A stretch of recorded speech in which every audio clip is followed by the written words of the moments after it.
Hey everybody, welcome to my channel. Renzo here. Okay, let's paint a new portrait. Hope everybody's okay. Hope everybody's doing okay. Hello. Okay, sorry that I don't know how to pronounce your name, but that's the first comment here.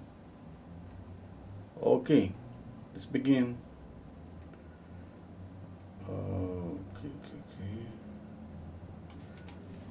I got here, I'm gonna work with, usually I begin with bristle brushes. So I got them here, as you will see then.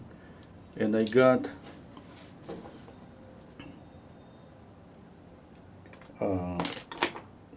just one second.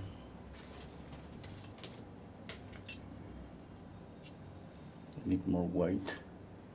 Okay, I got here titanium white, chrome yellow, cadmium orange, cadmium red, alizarin crimson, raw umber, ultramarine blue, and ivory black.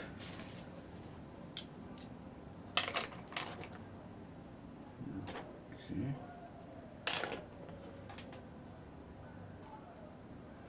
Hello Wolfpack Studios. Hello Michael, hello Monique, hello Jonas. Okay. Let's see, I'm gonna start just with raw umber. Just to sketch. First, just the overall shape, not too much paint.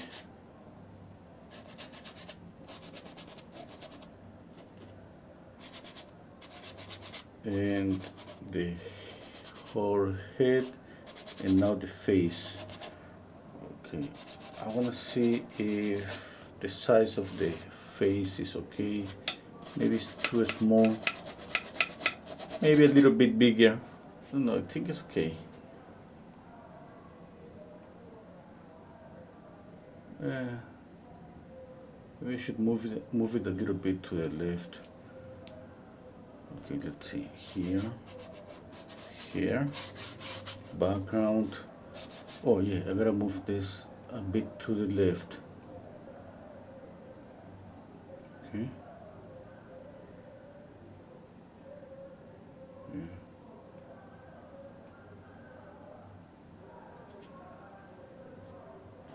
Okay. Now here.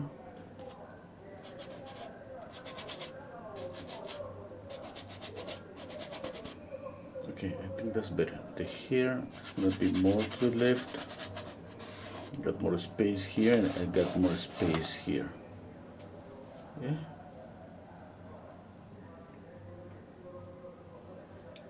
Okay.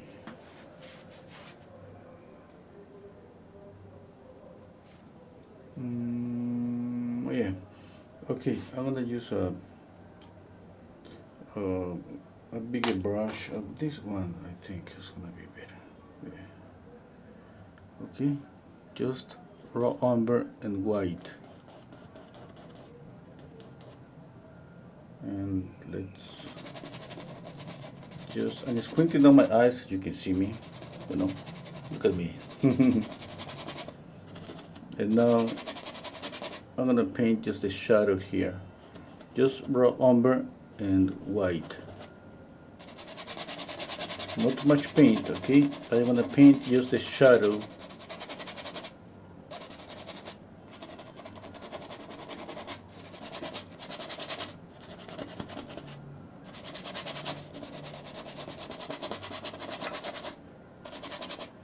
Okay, a little bit of red.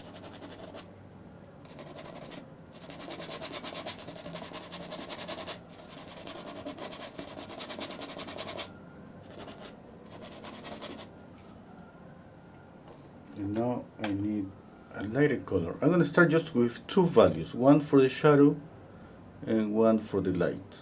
Okay. Hello Dejan, hello Fanchon, hello Eric, hello Terry.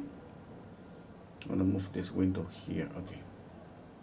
Terry, Eric, hello Fathy, Hello Africa. Hello Gina DeWitt. Hello Margarita. Hola Africa. Hello Forward. Okay. Now, just one more color for the light. I'm gonna mix cadmium orange, alizarin crimson, white, and raw umber.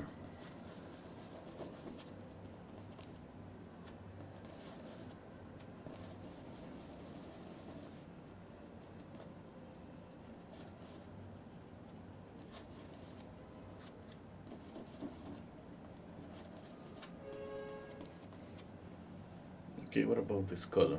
Yeah. Yeah, I think that's good.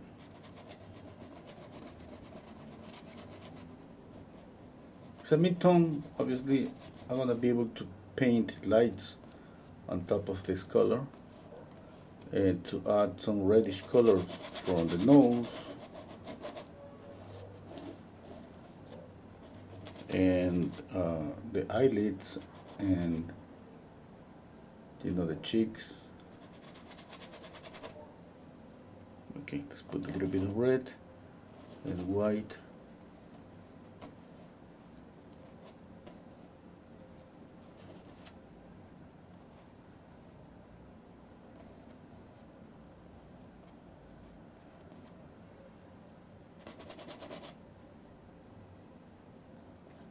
More raw umber and white to knock down the color. Need a little bit of light on the hand.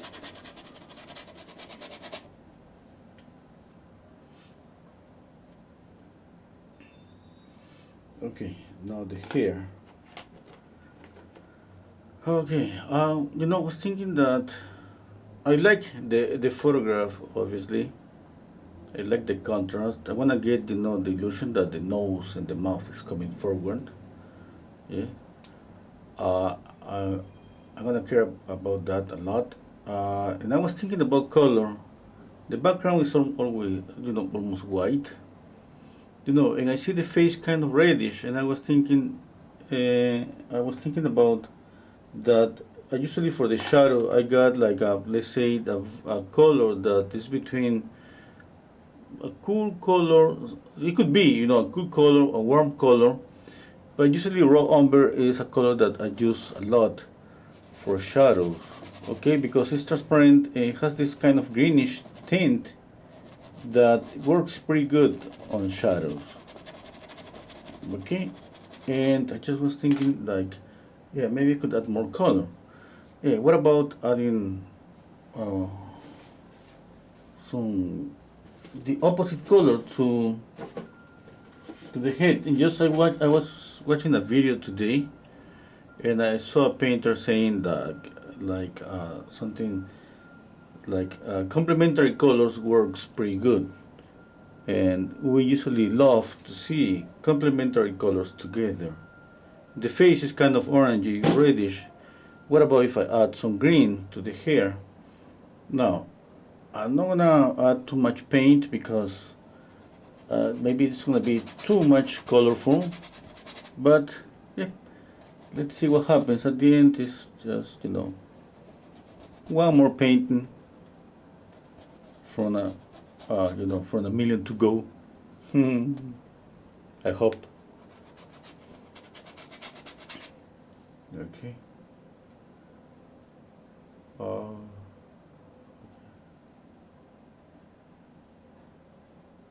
Don't forget, please, to show me some love and press the like button.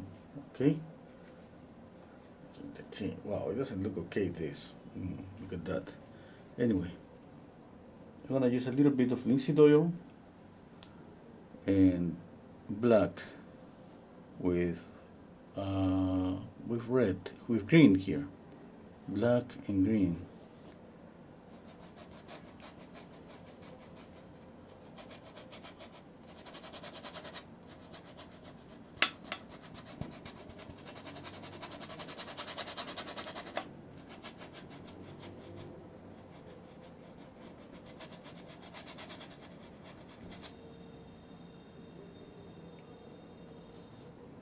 more paint, black and green.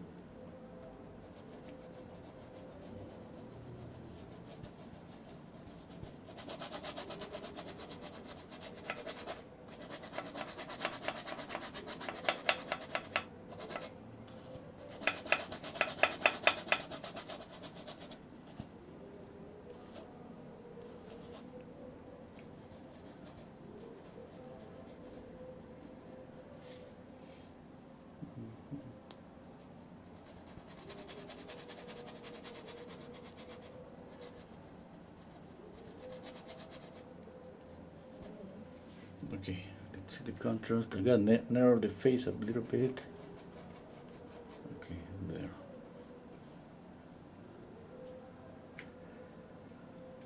Yeah. Ooh.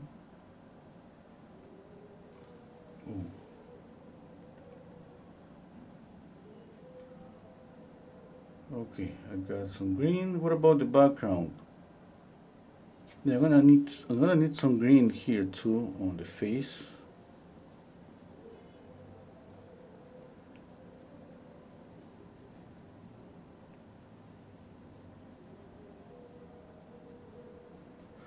Oh, that's too colorful, I think. But let's see. It's too early to know. Now, this is dark, but it's not dark enough. I'm gonna need more contrast, especially to make the face, pop. I'm gonna pick up just pure black. I'm gonna paint it here. Let's see. Now, when we think about color harmony, it could, we can think about opposite colors on the color wheel. That would be complementary colors. We can think about just similar colors, okay? But then we can change then in saturation.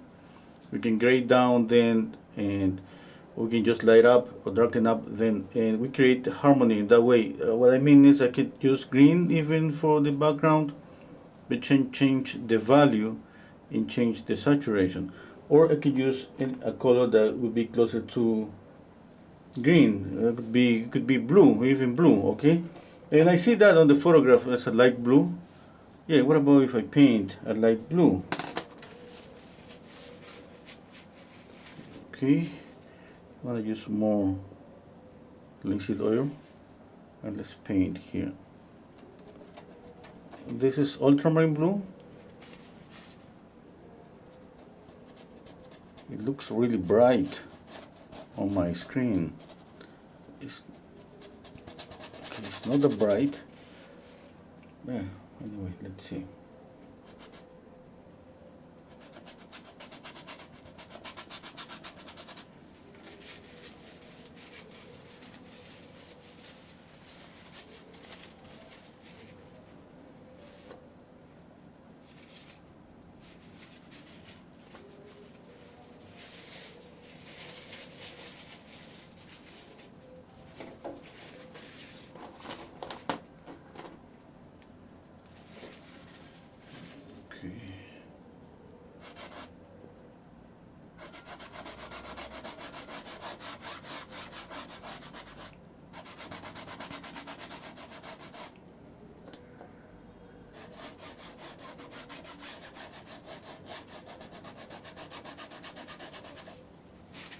About that, a little bit of skin color here for the shoulders.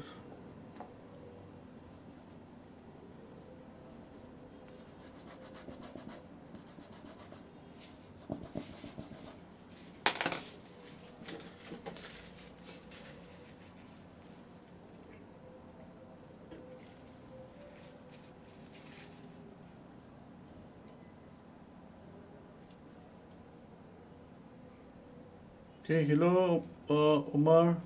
Hola, Omar. Hello, up and coming artists. Okay.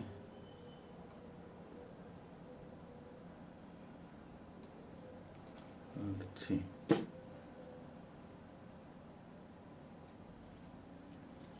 Okay.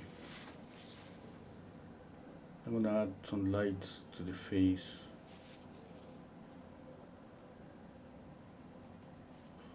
Okay, let me.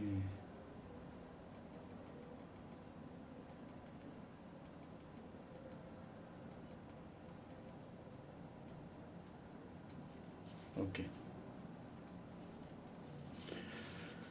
Okay, one more brush, and I'm gonna use a little white here.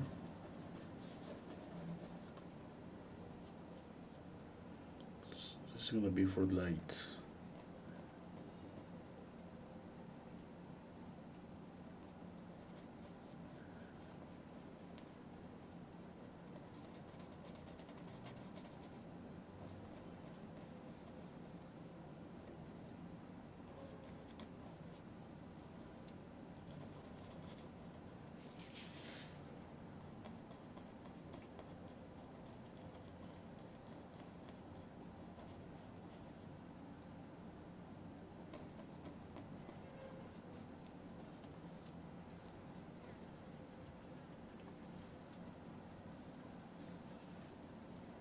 Okay, I'm thinking right now about color. Okay, because here it's just about values, as you can see on the face.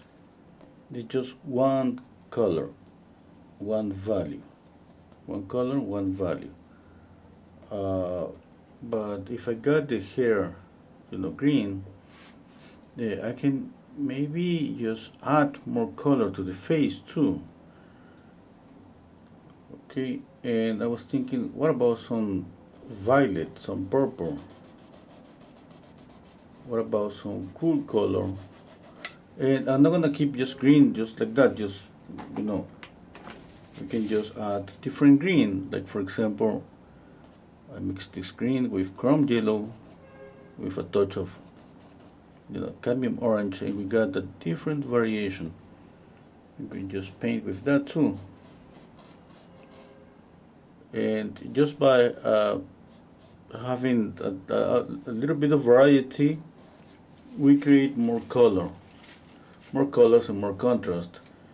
Okay, I can add a touch of blue, and every time that I add a touch of a different color to this green, I create a different variation. Okay, the same, for example, for the background. This background is basically light blue. What if I mix, I need more white. What if I mix a light violet? I mean the same value as blue, same temperature. Okay, and what if I even mix a light orange? If we keep the same value, we can just make those two colors just stay on the same place together. Okay, look at this, same value. Okay, same value. Okay, we add more variety now. We can just add more and more and more, but we gotta be careful. The more colors we add, we kind of move to what is illustration.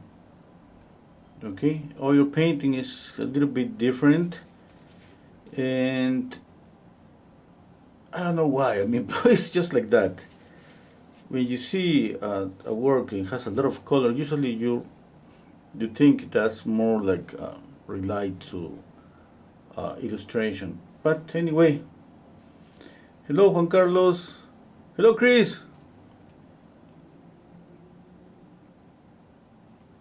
Let's see, another thing about color, I can mix even orange, making that pretty light, and same value here, and put it just here on the background.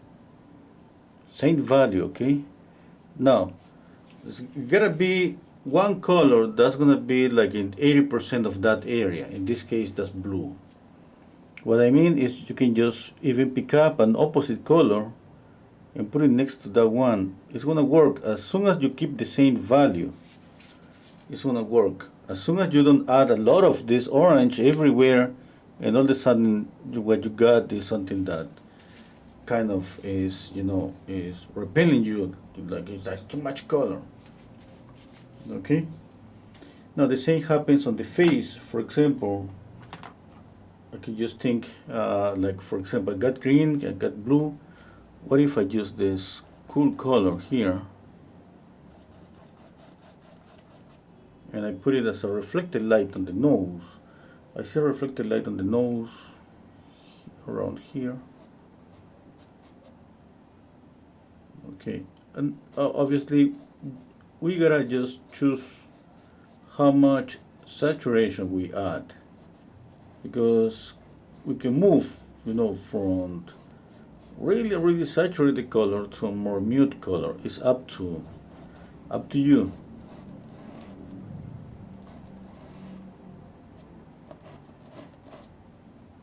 Okay, I like it, this violet.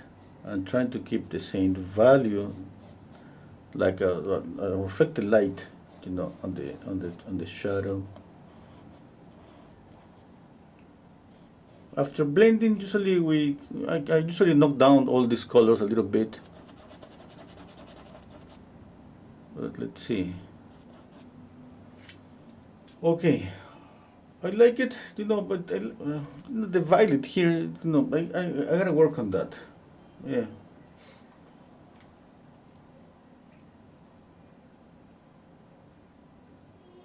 Mm,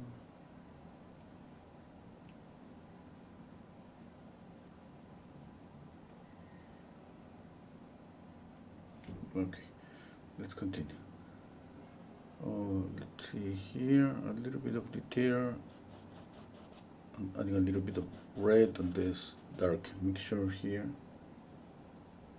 Eyes, you know, always check out proportions, you know, the eyebrow, from the eyebrows to the nose, from the nose to the chin. I always measure that.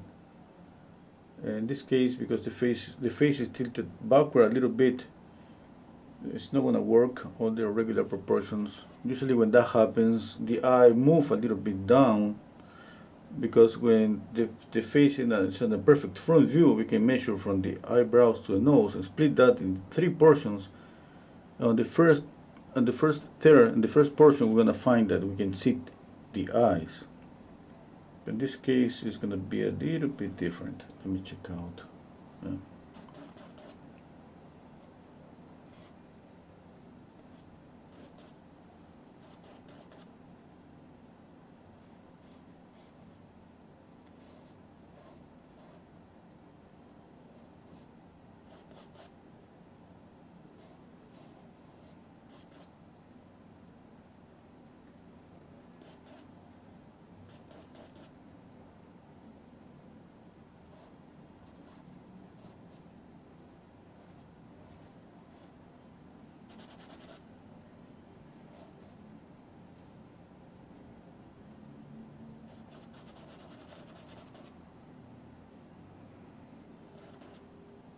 Nostril, nostril, not the mouth.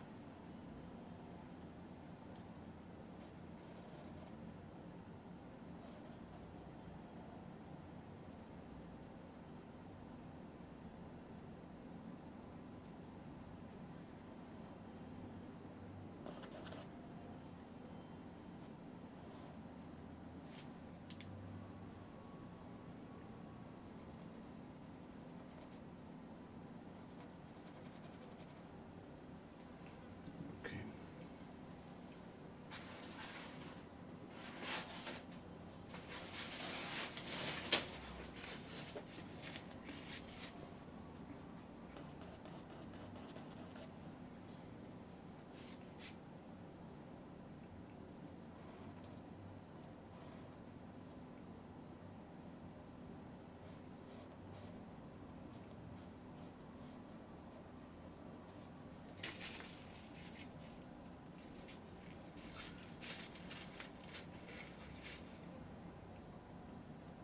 Oh, hello, Tanja. Saying hello from Germany. Thank you.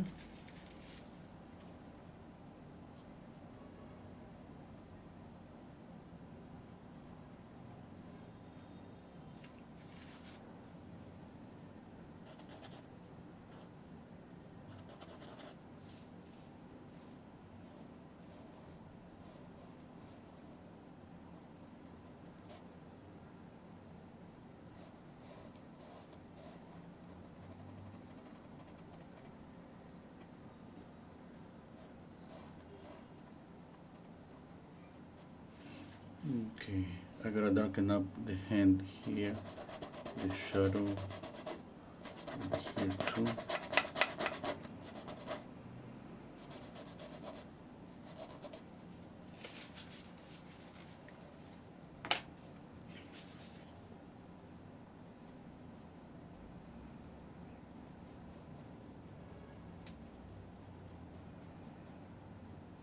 Hello, Mervat.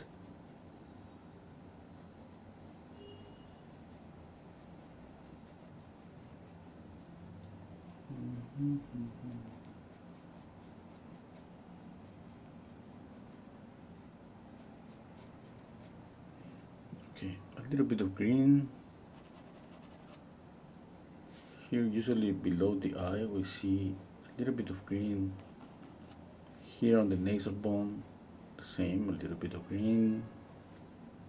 Around the mouth, a little bit of green.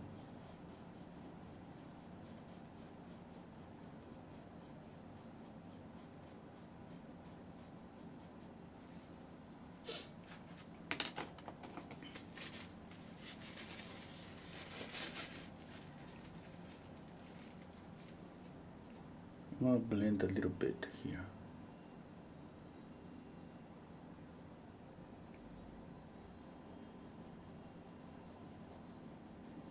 You know what? I think that I got influenced by some of my daughter's drawings.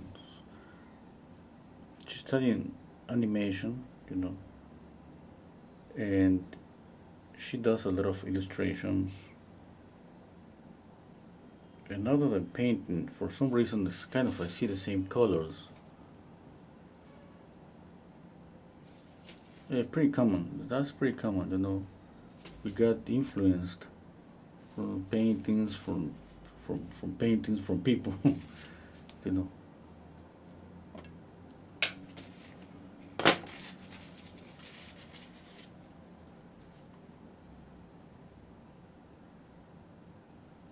And that's pretty good. Let's see. And squinting down, just thinking that I don't have the same values that I see on the photograph. Okay, I'm gonna need to darken up some areas. For example, I got here raw umber, a little bit of different crimson. I squint and I see this pretty dark, okay, like that. Okay, a touch of cameo red to this mixture, okay.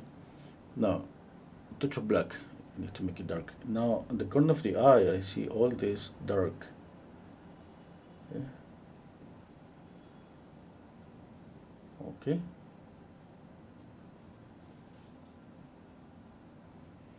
Now, another shadow on the nose, on the base of the nose. Now I squint and I see something similar. That's good. That's good. Okay. Because we want to copy the drawing. Well, I mean, kind of get the face, just draw the face with lines. Yeah, but at the same time, we need to, let's say, draw values. In this case, copy values.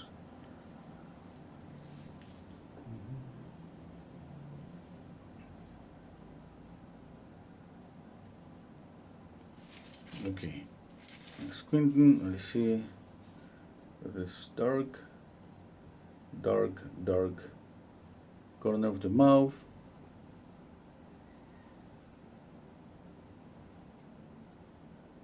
I'm gonna move this lip a little bit up, dark, okay? Now,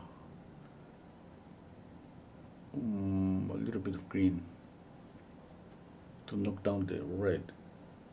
Dark here again, darker, and dark. Okay.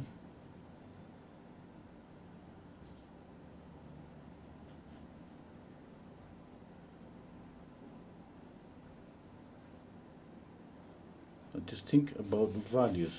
Now kind of similar. Now I keep squinting down, and now I'm gonna move to the other eye.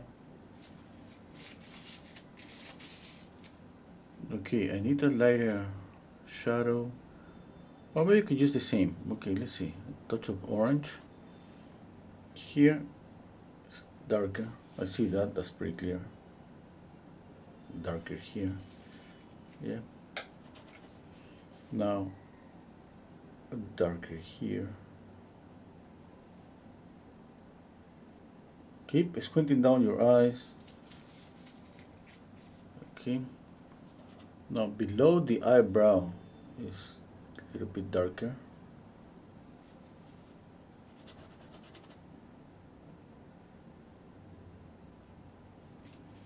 Okay. On the glabella area is always a bit darker. Okay, here. There.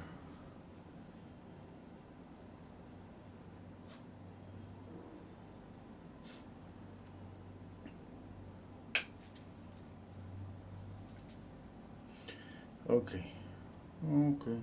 Okay. The nose. I need to add more paint to the nose.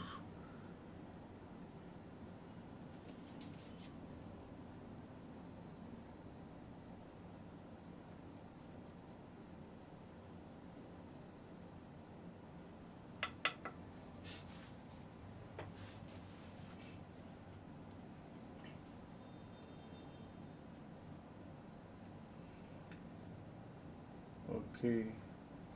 Mario is saying, I like the new format of your lives. Much better to see you also. Yeah. Yeah. I don't know if it's a good thing to put my face here, but anyway.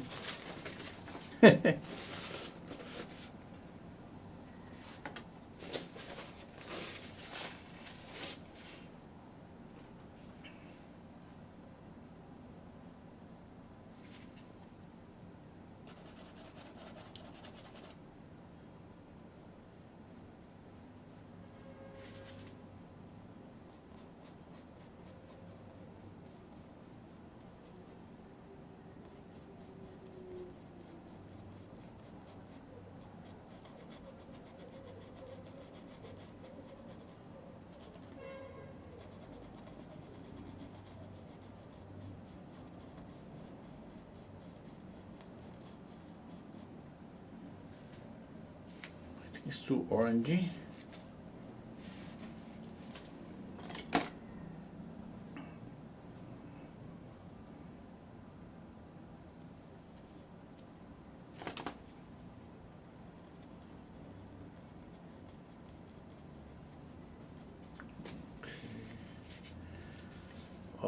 I need more paint for the nose. For the nose, I'm gonna mix white and a touch of green. I'm gonna add a highlight here, a lot of white. Okay, it's too greenish this, but anyway, it works. And a highlight on the tip of the nose.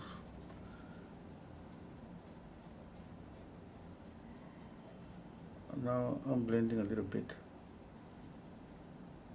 Actually, you know, when we add the highlights, we need to go over again over the highlights and paint them again and again.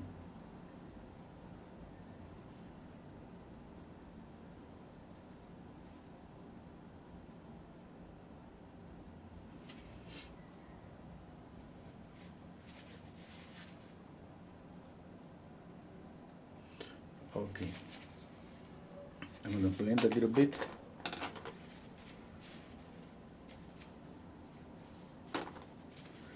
I forgot to clean my blending brush. I was planning to use this one. Pretty stiff. Maybe I'm confusing the brushes. No, that was the one I was. I got just this big, huge one. I'm gonna try to blend with this one. Just a little bit, because I want a little bit of the texture here.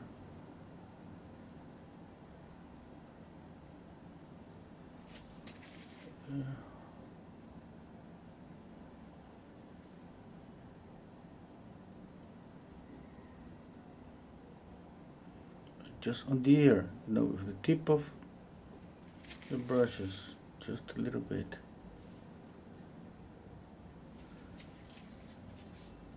Keep squinting down your eyes. I'm paying attention to values, okay? If I see a change on values, I gotta just make a judgment again. Don't worry that much about color. Color is something that you can just fix again and again. But if the values are not good, you're gonna face more problems later. And the problem usually is about volume, three-dimensionality, okay? You're not gonna see volume on the face. Color helps, but first is value.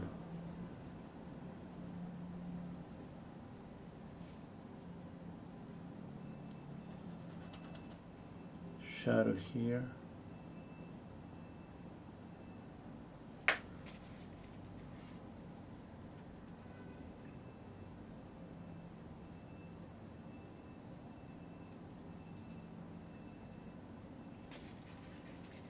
Okay, I need to see more light here on the cheek. I want to zoom in to show you all the amount of paint. It's pretty nice, eh? I like it.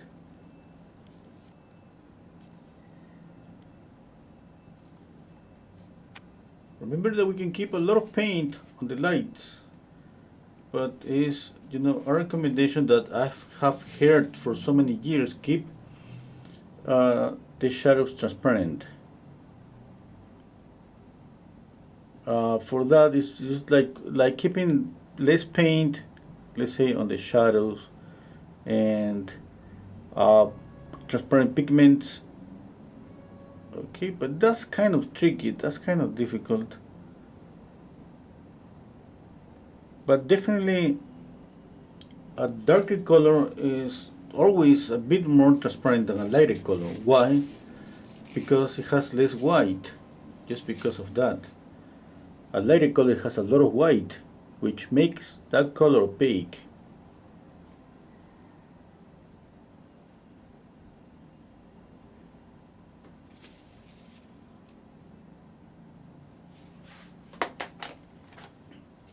And that means that we always gonna have some transparent shadows when the color is darker.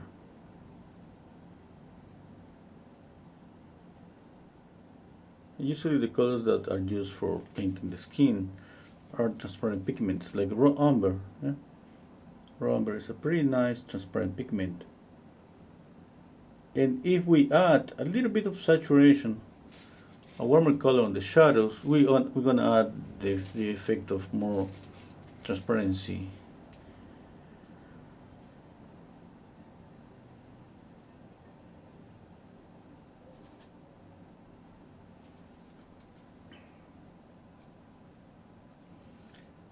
Hello, Nikki. Hello, Dita. Kristen, why do they say the rain? So I have heard that transparent shadows looks better. Yeah, I have heard that so many times. First, I was thinking, how I get transparent shadow? Because the color is too dark. But just think about that. When a color is lighter, it means it has more white, especially for the skin color. Obviously, we have yellow. Yellow is a lighter color, or orange, and it's not like an opaque color. But when we speak about the skin color, usually to get the skin color, we add a lot of white to light up the colors. The more white you add to any pigment, you make it more opaque. Okay? And darker colors, for example, ultramarine blue. Ultramarine blue is a transparent color. Imagine that you paint with just raw umber, pure raw umber, a shadow. Raw umber is a transparent pigment. You're gonna get a transparent color, but it's not just that. You just make the layer thin, a thinner layer, and it's gonna show more transparency.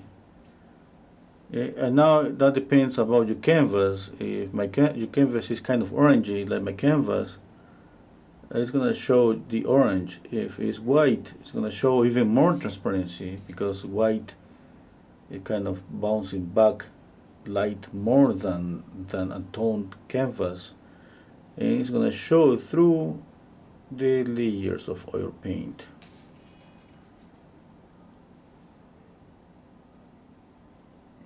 Okay. In other words, try to keep less paint on the shadows and more paint on the lights. Yep.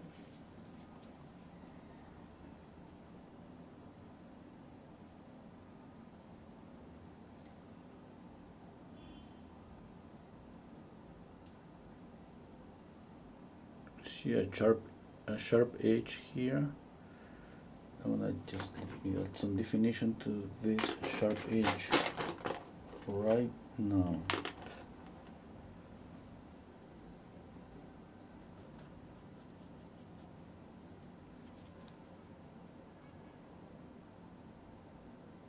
Just here.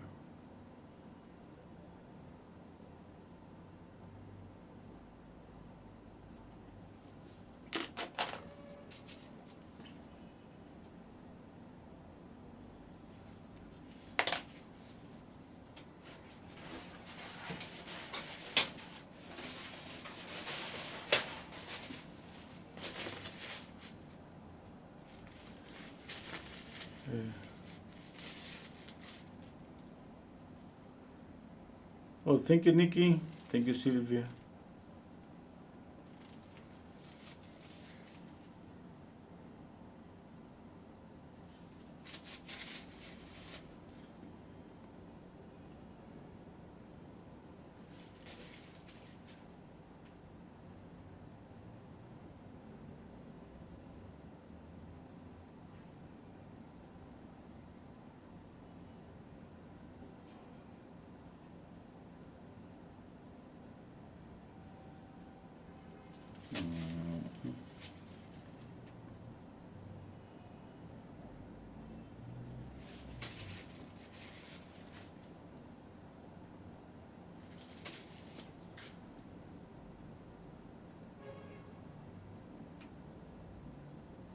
I clean this brush with paper towel like every minute.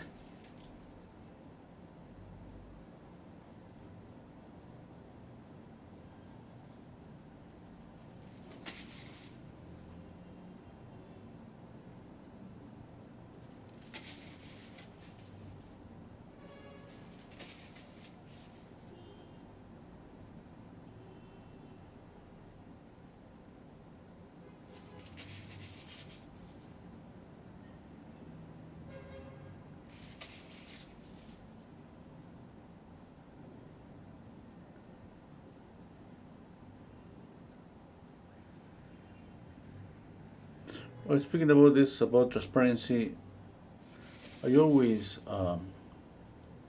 mention an example to understand about transparency. And imagine just a couple of cup of coffees, but I mean the glass of coffee, a glass with coffee, transparent glass where you can see clearly the coffee. And imagine adding just these glasses of with coffee, I has just half coffee, and you imagine you add water to one of those, and you add milk cream to the other one. Okay, you're lighting up both.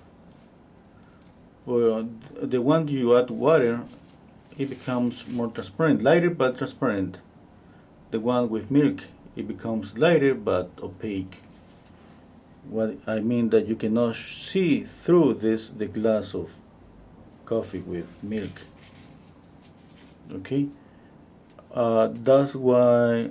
Now imagine that on a painting. Okay, the shadow is more transparent. It means thinner paint. Okay, the light opaque. It means just more white. thicker paint. Okay, that's I think that helps a lot. I mean, I don't remember who told me that example, but I don't even remember that if I came out with that example myself. I don't even remember that. Uh, but the thing I think is a really good way to understand about transparency. And that happens, we can apply that to any color. Okay.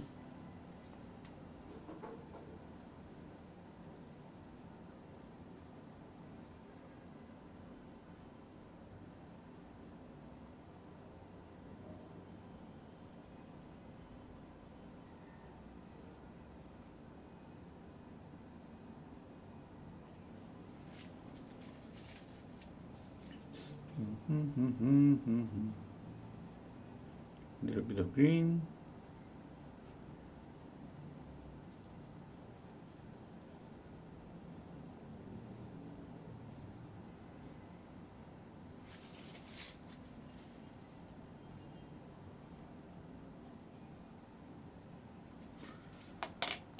Okay, a sharp edge here on the face. We need this to make the face pop.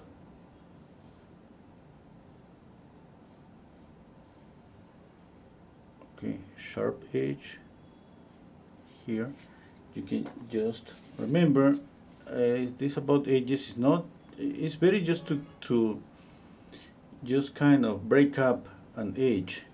What I mean is you can keep it sharp, make it sharp here, a little bit soft here, and then sharper again up here.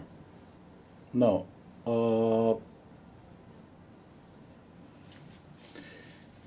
okay, that adds a little bit of even movement, because when we have a really sharp edge all the way, all around the face, that makes the face of the portrait static.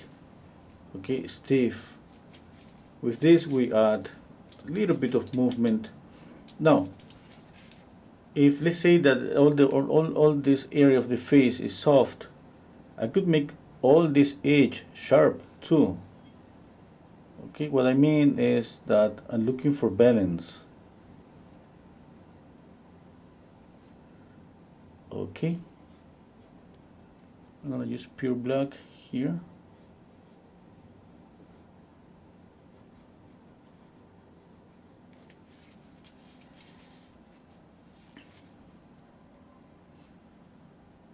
Okay.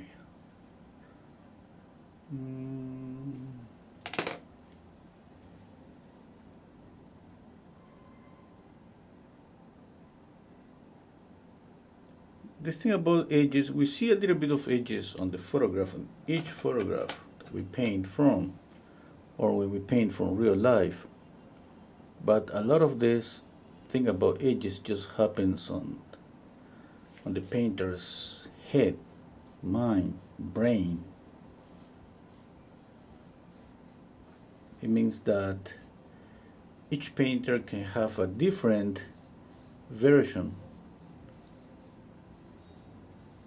but the similarities exist when we're trying to create, focal points, or we try to guide, let's say, the viewer's eyes to certain areas of the painting. And we know that we do that with edges, contrast, texture, and all of those little beauty things about painting.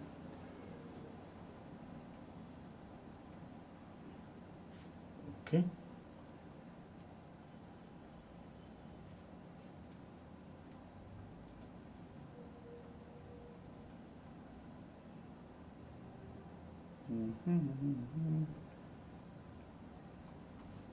Okay, let me see here.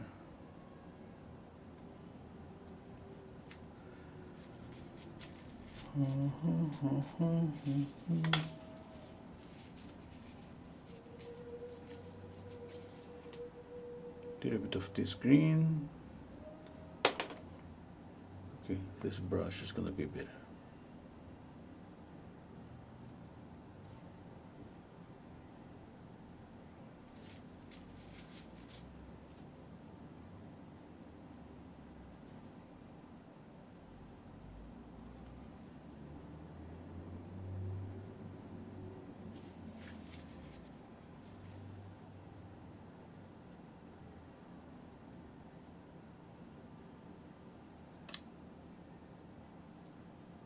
Who's painting with me?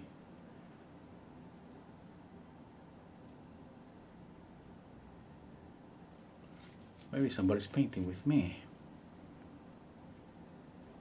The last couple of times, if I remember right, Gisela was painting with me.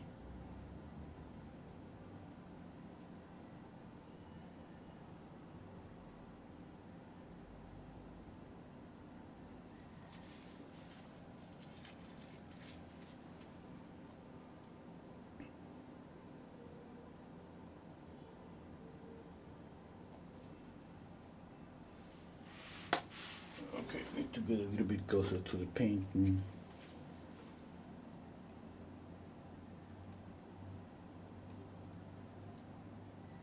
Oh, thank you so much, Chris. I got a coffee from Chris Harvey. Thank you so much. It's gonna be tea because I cannot drink coffee at least for a couple of weeks.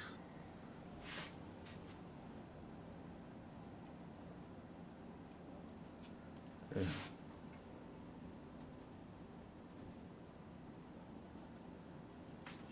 Okay, let's work on the eyes first. I'm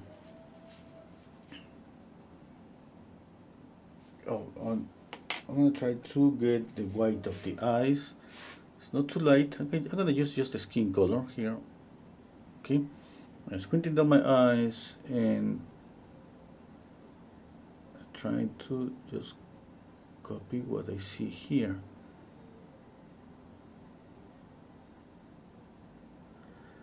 Okay. Now here.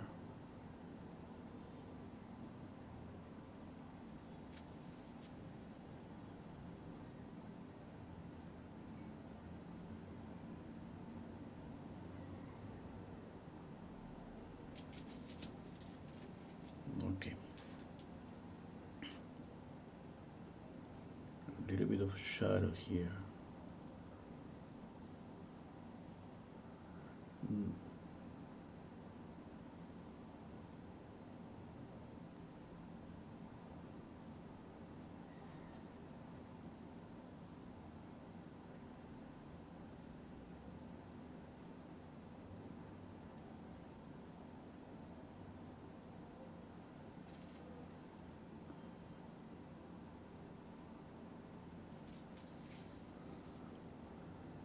Looks like you like it, the coffee example, Chris.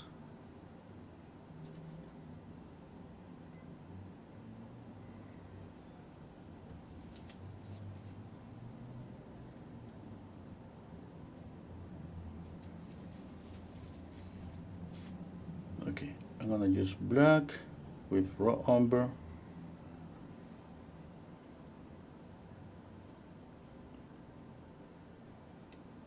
Let's paint one eye. Okay, a touch of alizarin crimson.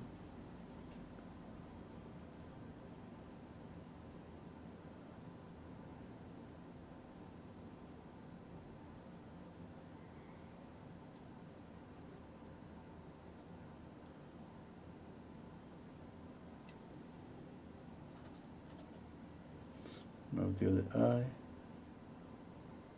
Check out the alignment with my photograph. Remember, I got the photograph same size as my painting, as my canvas.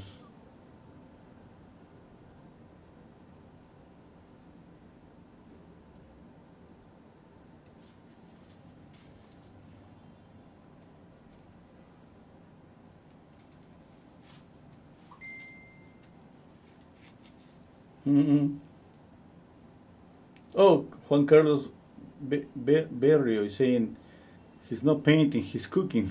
It's pretty good, yeah. Nikki saying, I love when you hum while you paint because I know you're relaxed and happy and your back is feeling better. Yeah, my back is feeling better. Thank you. Thank you, Nikki.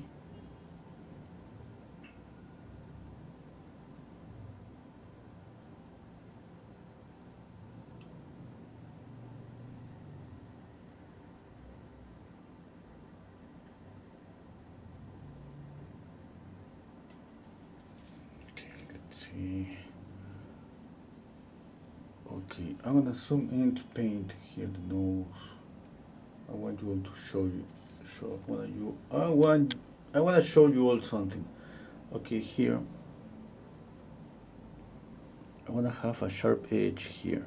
Okay, just this little portion here. Okay, see here it's gonna be soft. Okay, now I gotta check out if I got it right. Okay, I'm zooming in my photograph here.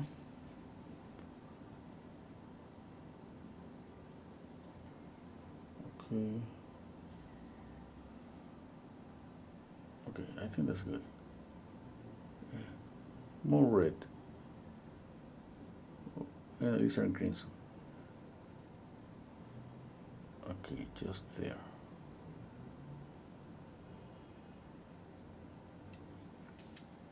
Okay, the same here on this side of the nose, on the other side of the nose, and we blend here.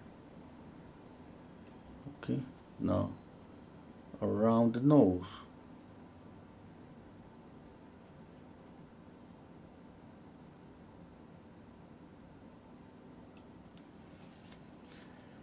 Okay, now in combination obviously with values and all of that, that helps to make the nose pop. Okay,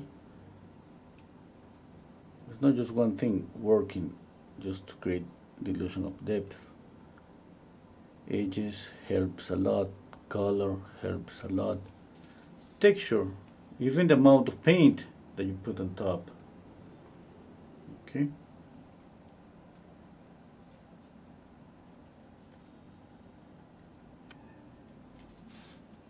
Oh, I think I got the nose too wide, too wide. Mm-hmm.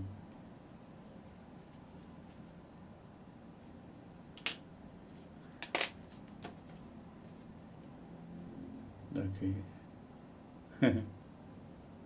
Will you use pastels on a Thursday class one day? Oh yeah, maybe, yeah. But we're gonna paint with pastels this Saturday. Yeah. We're going to paint, oops, a landscape this Saturday. You know we have paint along session Saturdays. Okay, you can join on my Patreon link. You see the link on the screen, or even the link is on the description box too. You can join for free for a week. If you join on the lower tier is just $4. You can watch 100 videos.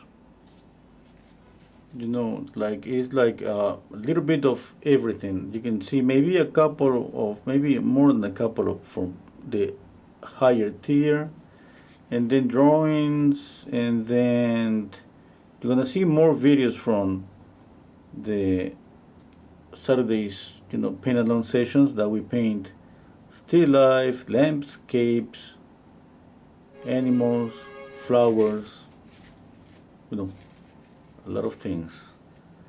And then you move on to the next tier. You know, for drawing, we draw Thursdays nights for 3 hours. Okay. Okay.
A little bit of pink.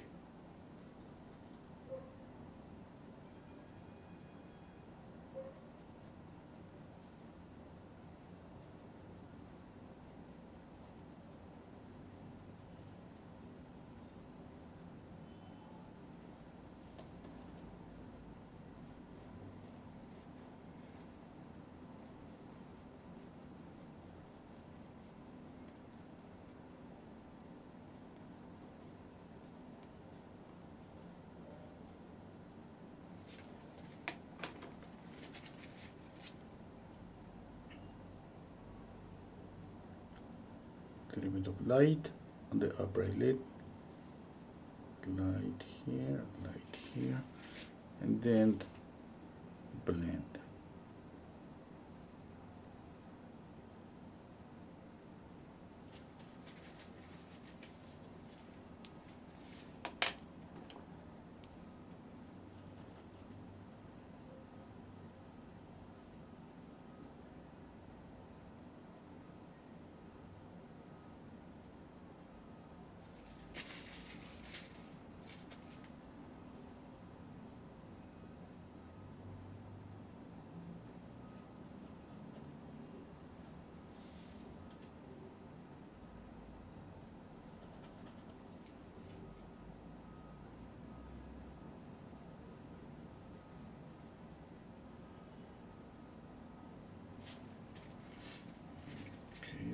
Okay.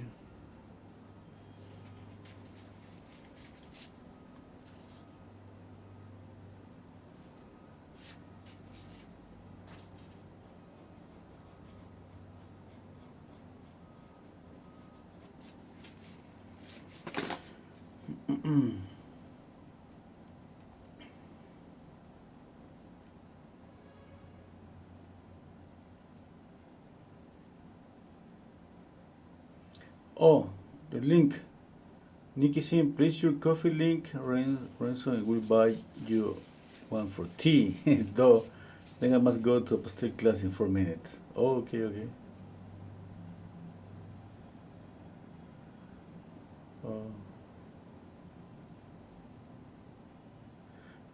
Got a question here. Do you varnish your paintings after they have dried, and how long does it take to dry? Some people say month with oil. Yeah, sometimes it takes, it takes longer if you add a lot of paint. Yeah. Uh, Usually I don't add like a lot of paint. I usually varnish my paint. I could varnish my painting like after a week sometimes. And for this painting, I could wait more because I have more paint on the canvas. I could wait maybe a couple of months. Yeah, but you know, if but like 6 months, maybe a bigger paint, maybe it has a lot of layers. Yeah.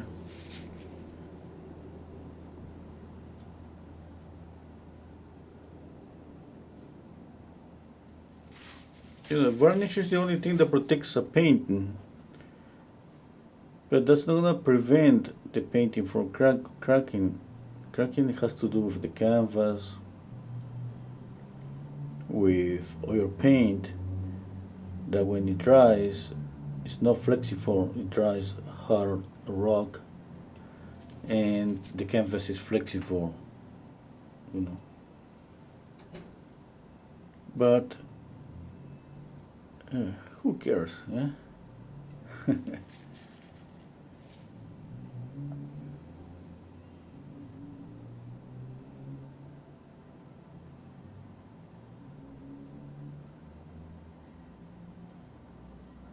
The only thing that you all have to care now is about pressing the like button.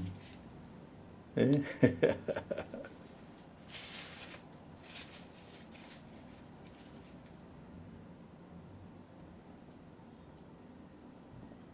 Yeah? Do it twice.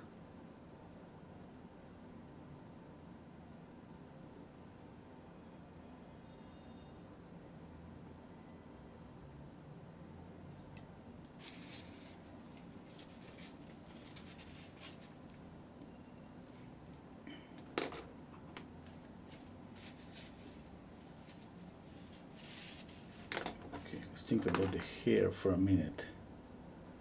I got green. Let's add a different green.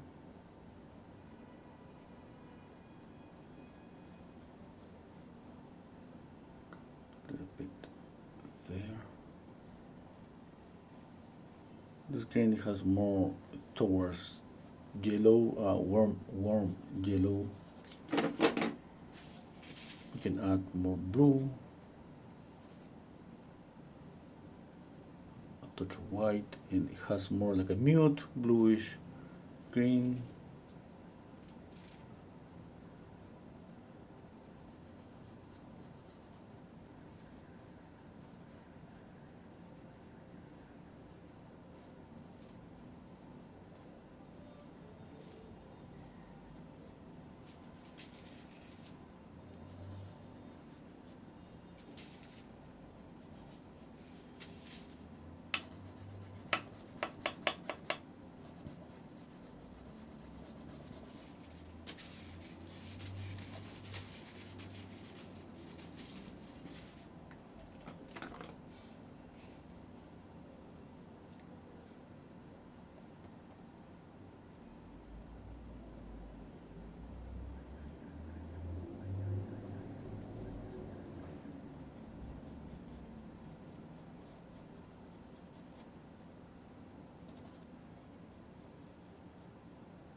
Okay, a highlight on the eyes. Let's see, around here. Oops. And here.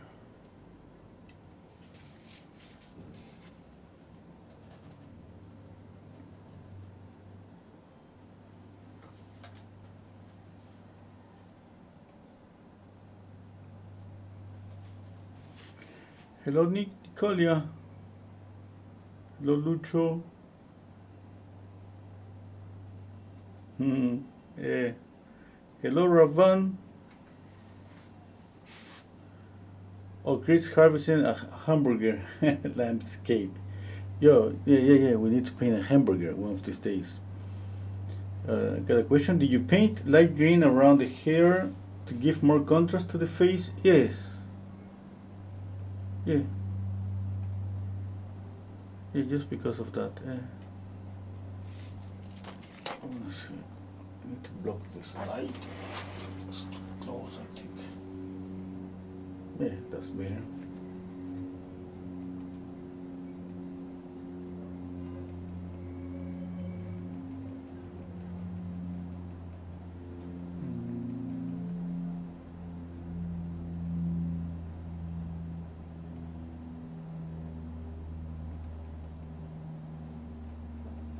Okay, okay, okay.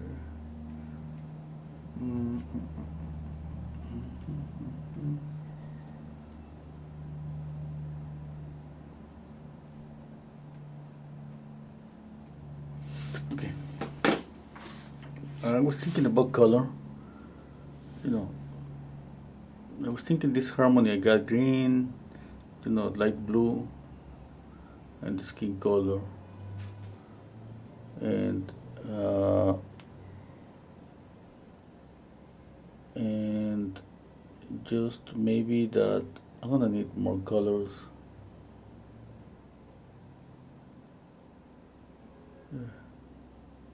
I mean, not like a intense color here and there. It's just like a color that kind of create more harmony. Yeah, I was thinking just about that, but I don't even know what color yet. We gotta think. Color is always tricky.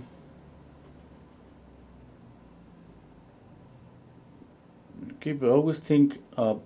When you think about color, always keep in mind that imagine color is just in space, and you can move it.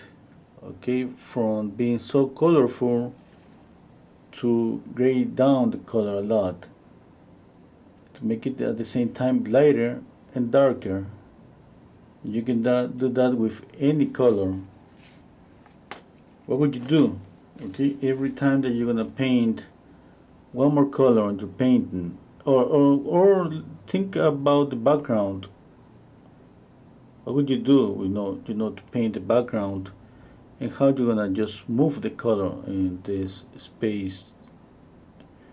And what I mean in space, I mean like on the sky. I don't know, like out there on the air, let's say. Just imagine the color floating on the air and being able to move. And every time the color moves, it becomes lighter, darker, grayish, colorful. Okay. We can create harmony when we paint colors that are just too close to each other, and we can create harmony with colors that are opposite to each other. That's pretty nice. The thing about harmony is that keep in mind that if you paint, let's say, half of a canvas green and half of the canvas red, those are opposite colors, but when they are in the same proportion, they're gonna fight each other.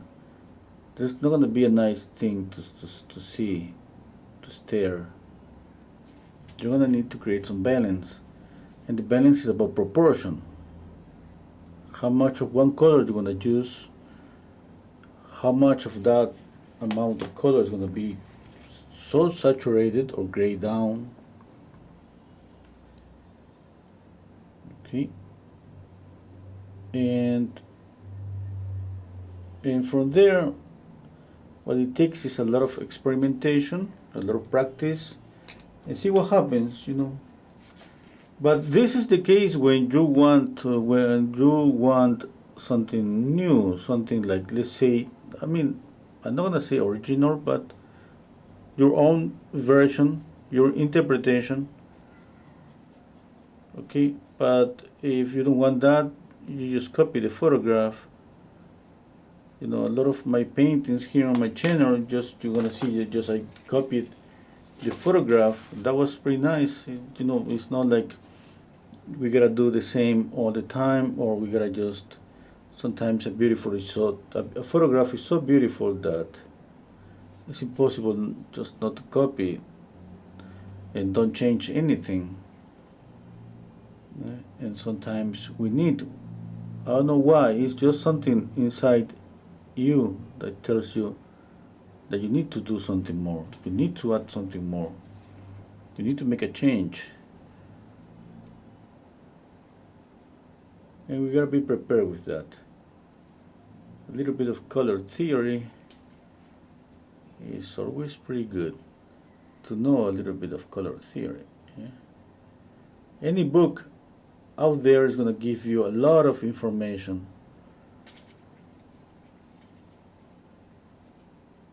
Any book.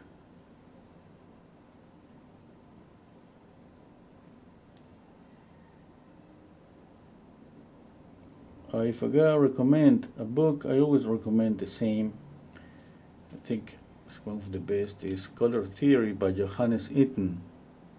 Or maybe the name is different. I don't even remember, but he speaks about the 7 contrasts of color. Okay, that's pretty nice. That's a pretty pretty good book. I like it a lot.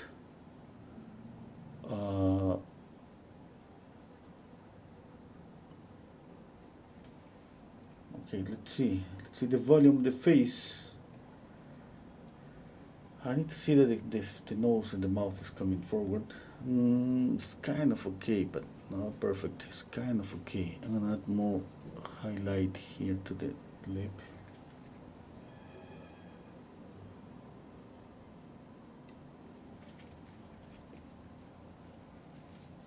I need black, just pure black,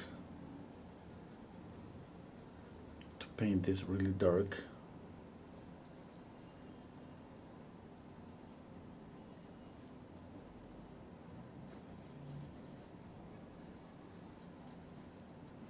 Okay, a little bit of alizarin crimson.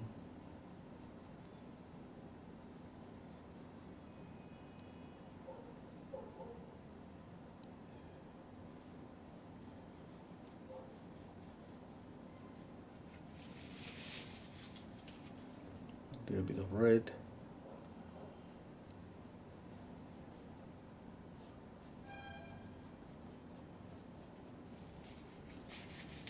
Tiny bit, just those touches of red in a green area is going to create more color, more contrast.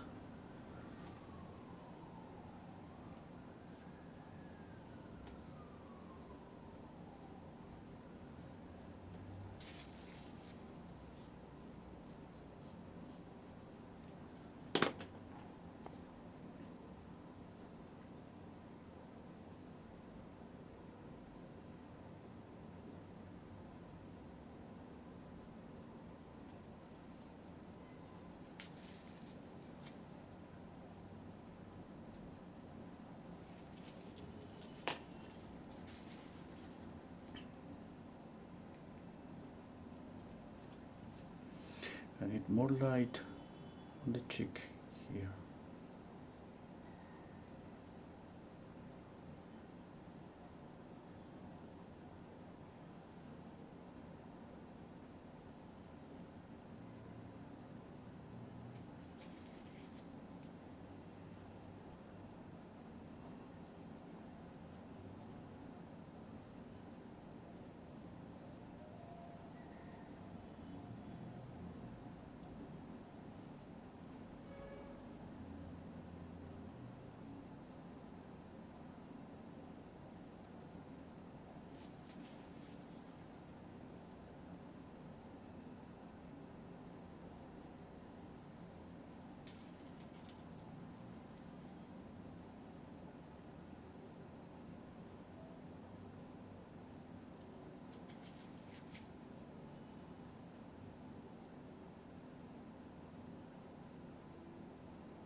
Okay. More light here.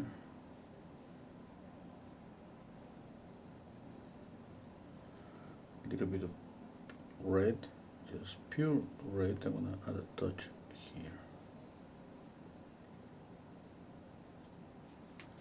Okay, a bit more, just pure cadmium red.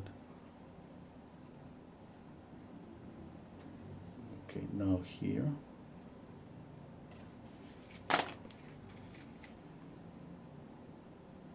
Okay, I see a little bit of this.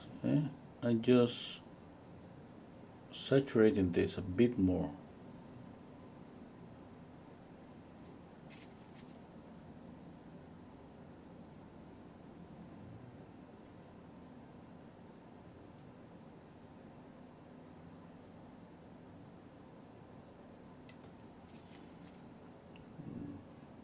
Okay, here.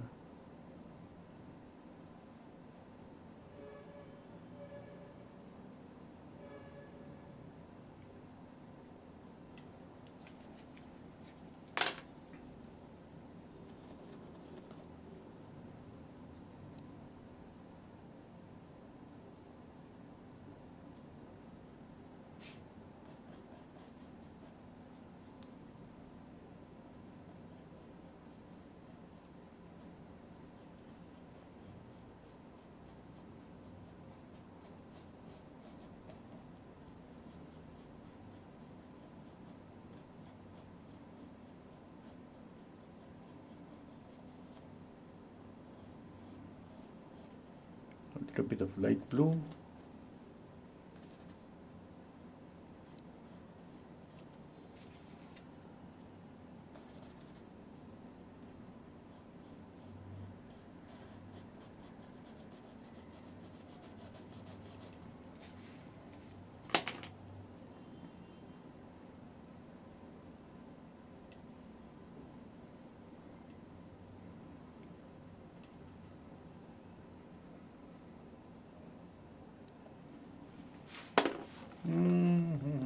I like it.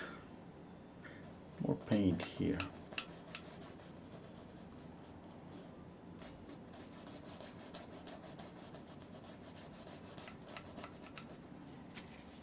Okay, I like it that I separated the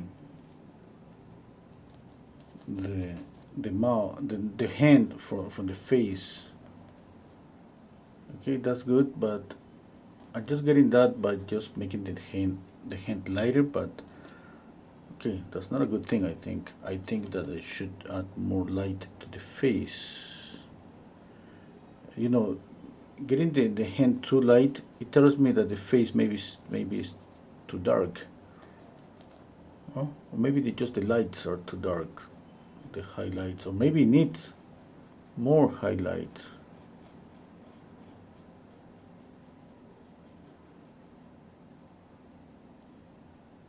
Okay, a light green.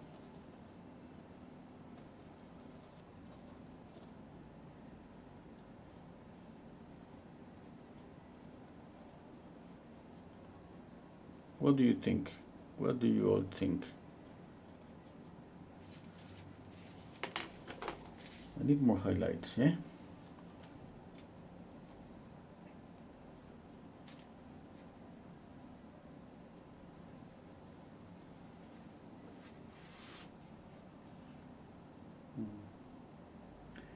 Okay. Oh,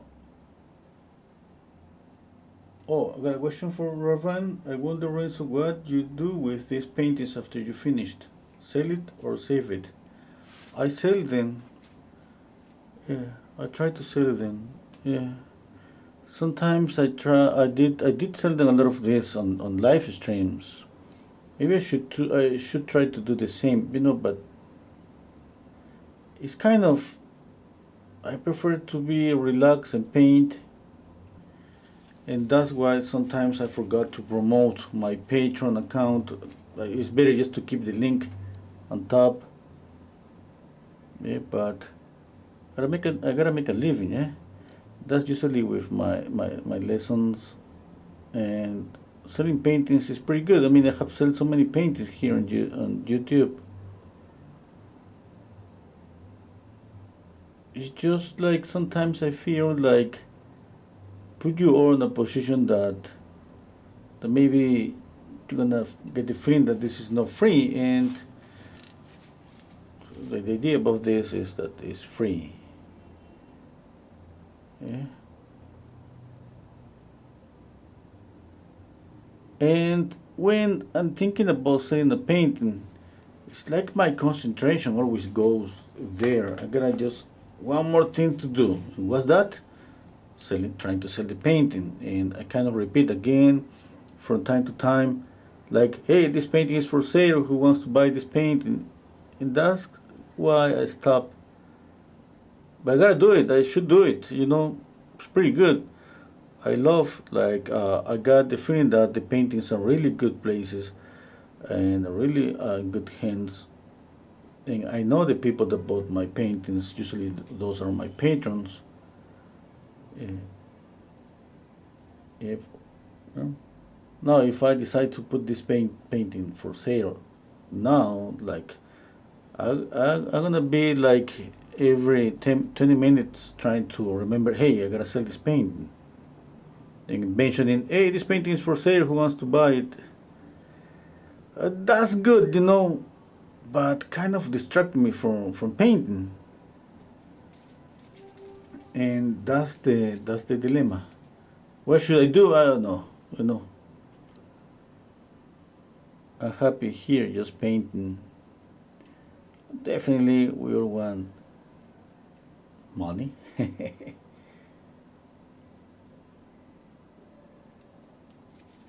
Maybe I should just kind of say at the very beginning, the title, this painting is going to be for sale, and that's it. And I was thinking about,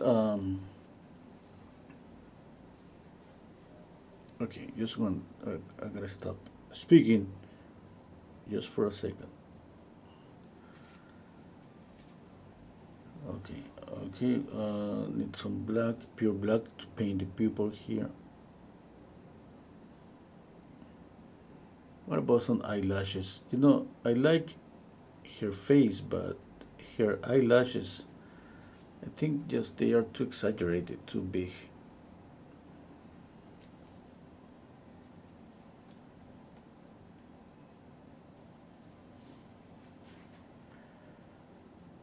Okay, okay, okay. Let's see. Feel free to ask me any question about. Thank you, Anastasia. Thank you, Nicolia. Dan is saying the bottom lip has a dark shadowed line in the center and the highlight to the right of it. To me, makes the mouth look different. Okay, I'm gonna check out that. Thank you. Hello, Gis.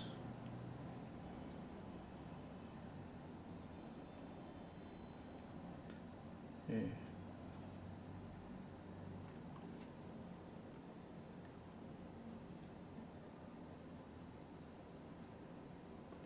I always try to get the likeness, but if I don't get it, what can I say?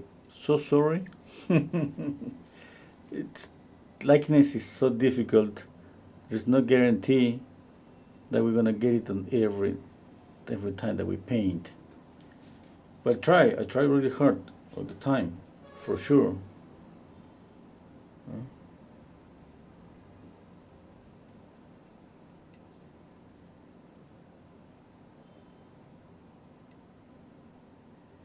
If somebody tells me something about like a mistake, that's pretty good, because sometimes after painting for a couple of hours, definitely I got tired and I don't see like a lot of things anymore.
I'm gonna use this violet here for a little bit of white.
What if I add more green?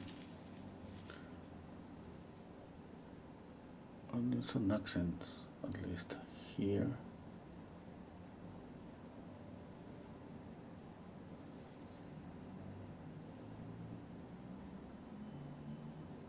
That's good. Here, here.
Okay.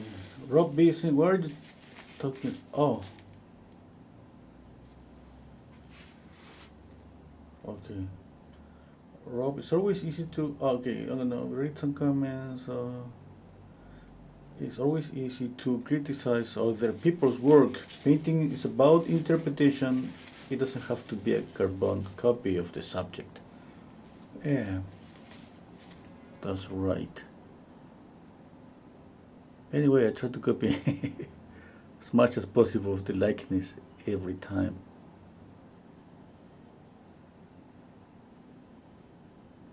You know, I have painted a lot of commissions in my life, and maybe that's one of the reasons that I always try to copy the likeness as much as possible, and even that I say that I don't care. And that's true at the end if I got it or not. You know, that's just one more paint.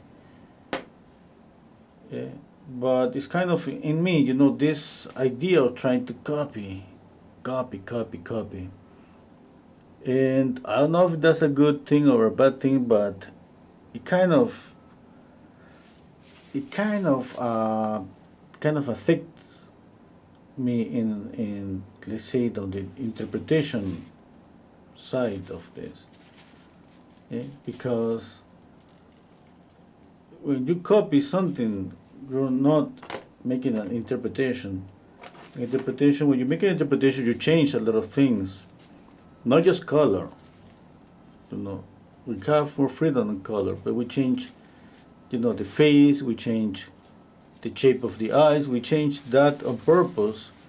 We can make the eyes bigger or smaller if we wanna just kind of change the subject mode, you know. Color is something that we could use all the time, anytime. There.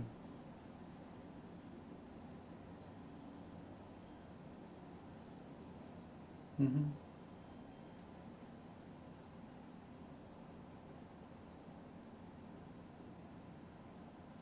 Mm. Oh, somebody saying about the eyelashes. Eh, yeah, I didn't decide yet about the eyelashes. Maybe I would paint them just lighter, like you know, like the ones that I see. The thing is that I like uh, I like the eyelashes on the photograph. You know, but I don't know how they're gonna look on my painting. Maybe they're not gonna look natural. Uh, that's the thing. But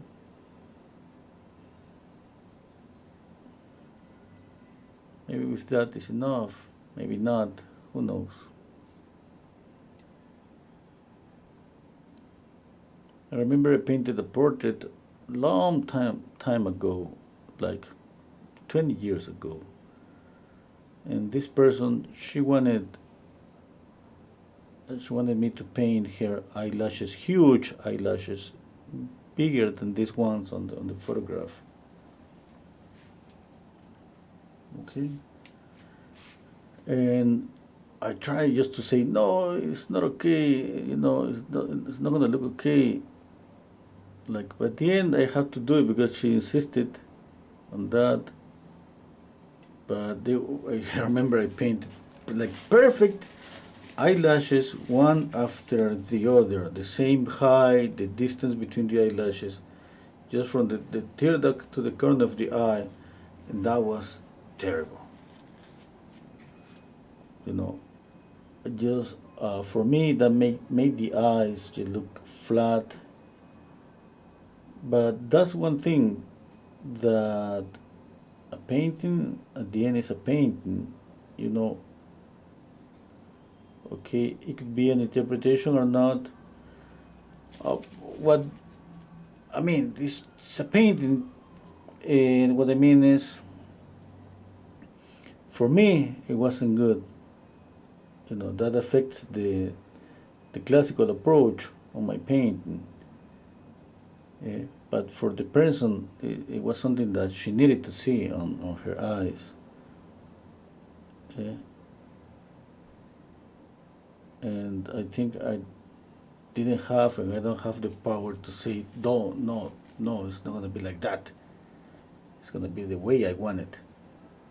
No, which is different when you know, look for a painter with a style, and you say, okay, I want you to paint me with your style, which that's completely different. In my case, this person just wanted a portrait, like looks like here. Yeah. She wanted the likeness, she wanted some retouches, and that's what she got.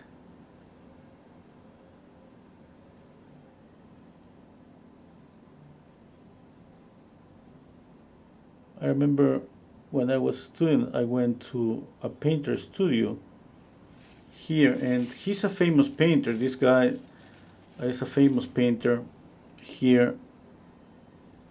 I don't know why we went to his studio, but I remember that's amazing studio, huge place. And he built his house, studio house, on a cliff. That was just a beautiful and amazing place. The thing is, at that time, I was maybe in my first or second year of the School of Art, and I was always so worried about trying to capture the likeness, trying to get the drawing perfect as much as possible, trying to match the color. And that was one of my biggest mistakes, that I was just trying to match the color as much as possible. I didn't care when my teachers told me about values. No, for me, nothing existed more than just trying to match the colors. Okay, and I wasn't able to do it. And I remember, speaking about almost 40 years ago, no, like less than, let's say 29 years ago, maybe more. No internet, no cell phones, just a beautiful life, like those days. The thing is that I remember that he said that he did pretty good selling portraits, and I was, wow, that's really amazing. And then he showed us his portraits, and I was like, why? Because he has his own style, and it was like looking at what I mean. Let me find a painter, but the thing is, the face looks like it wasn't real, you know. It was some kind of distortion on the face on every portrait, but that was his style, and he got really well paid for painting people with his style. And for me, that I was trying to copy likeness. I was trying just to be like that. I didn't like his paintings. Now it's different. Obviously, I admire him as a painter. And I love his work. It's original. The thing is that it depends what you're after what you're looking for, what you want on your paintings. The same way that what you're looking for all your paintings, the same thing that you look for on others, painters' work. That's a lot of interpretation for me. I don't know how to get to that point. I would love to, it's kind of winning the lottery, winning a prize. I don't know what's that. That you got a style, and the style is basically, they don't care about the likeness because there wasn't likeness there. It was just saying like a Picasso painting. Let's say a Picasso painting. Eh? But yeah, but that was pretty good. And I remember, I was painting portraits and trying to get the likeness. It was always, a challenge on every portrait.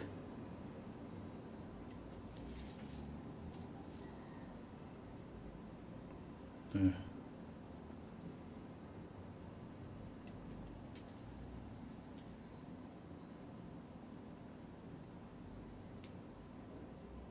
Still a challenge. Now it's different. I love the challenge. And, and I keep doing this.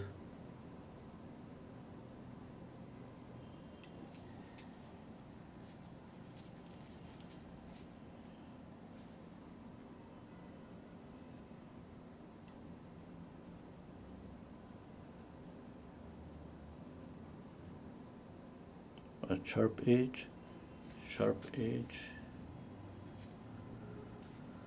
Okay.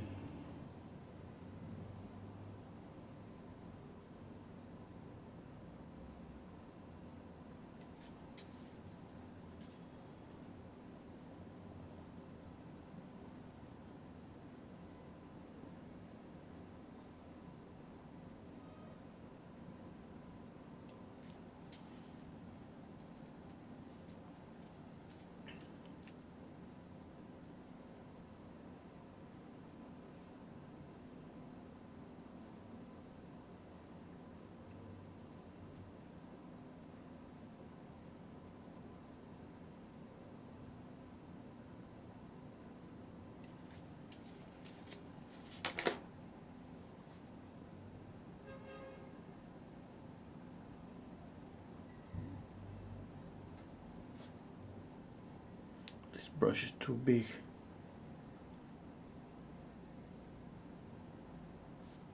Anyway, I didn't clean the other brush.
Okay, I'm gonna read some comments.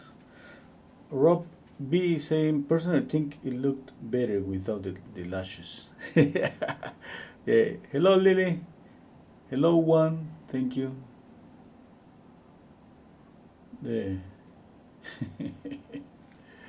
You know what? Me too. Man. Anyway, I'm thinking here about the face, and maybe I'm gonna just keep a sharp edge all here. Okay.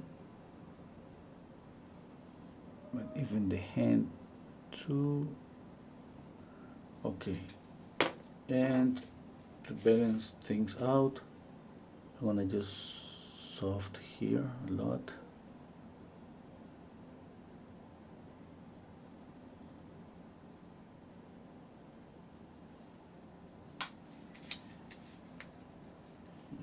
Okay.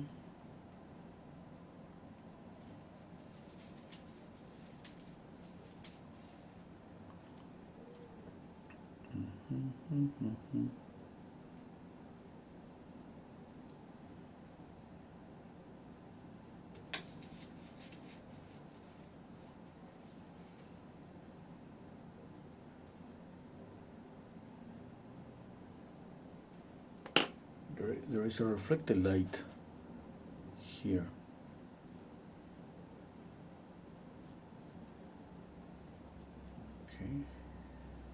gonna keep it a little bit sharp there. Okay, you see sharp, lost, sharp, lost. Here's lost, sharp. Here becomes kind of soft, but it's because of there is less contrast. Here is darker. All this edge is sharp. It looks not too sharp here because the value is too close to this one. Okay, in that way, kind of framing the face and with this, and this around the face. Now on the face, I'm trying to keep the tension, obviously, on the eyes and the nose to make that pop. Yeah, I don't think I got it that. Anyway, now, what else? I need to work about color. I like it. Yeah. Okay, I like the blue. I like to see a little bit of the orange through the blue. I like the green. I would love maybe to add more variety. Even that I have some red here, that it becomes, you know, like looks like burnt sienna here too. I like it. If I want to add more color, you just move thinking about family colors, like, you know, say in this family of green, all the varieties, even yellow here, it could work. Okay, like that. A touch here. Okay, now those touches at the end add something. It's not like you don't think that because you added just one brush stroke you're gonna just make the painting glow. Is you need to continue adding those touches. Even orange, it could work pretty good. And use all the greens that you have,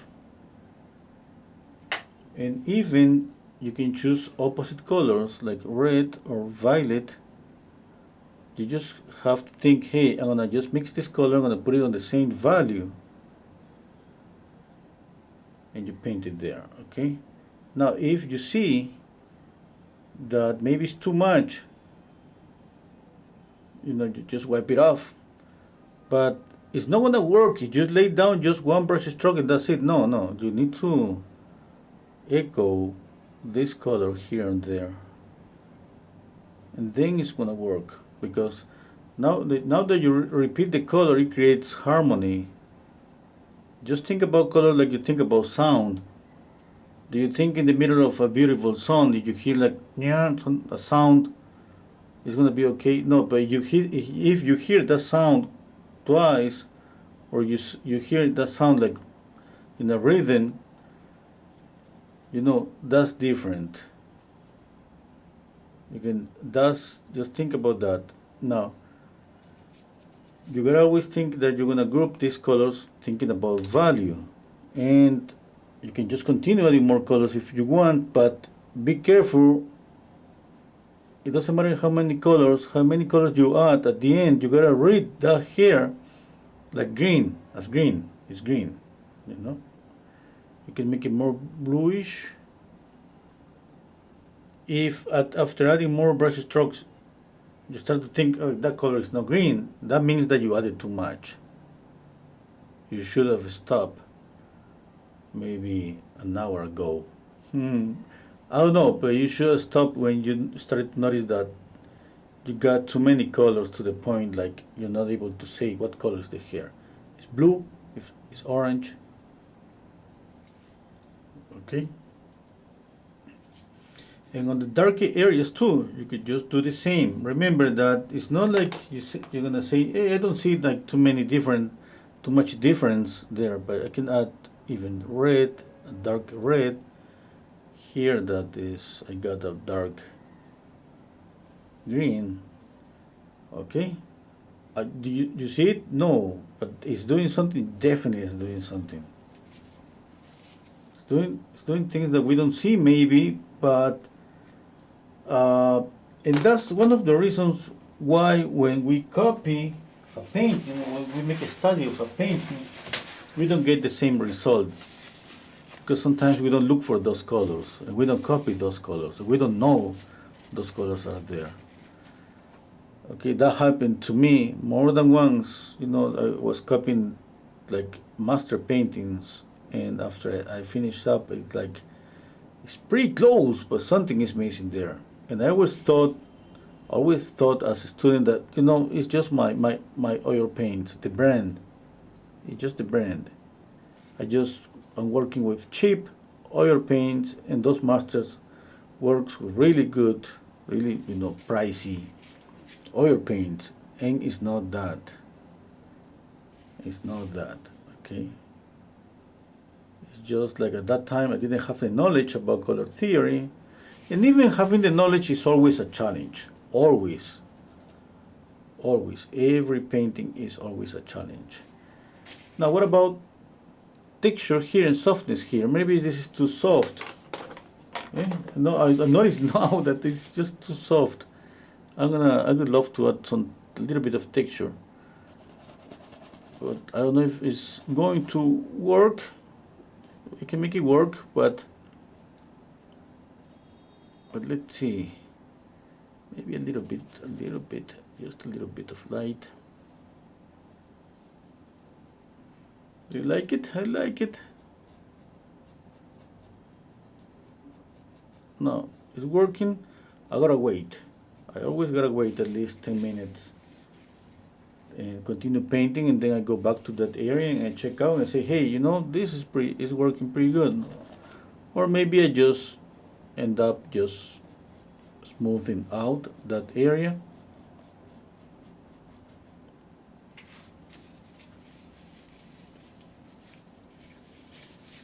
Okay.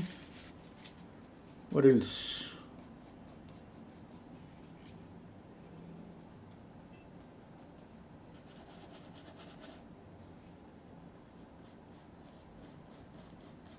What else I can do?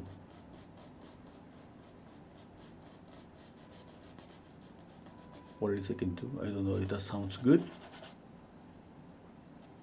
Maybe not.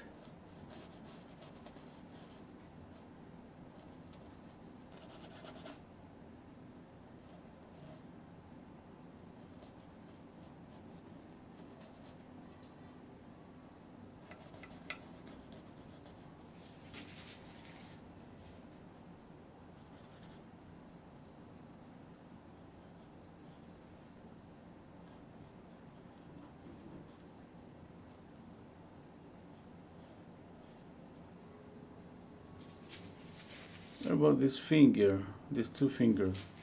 Do you think that's okay if I just leave the fingers like that?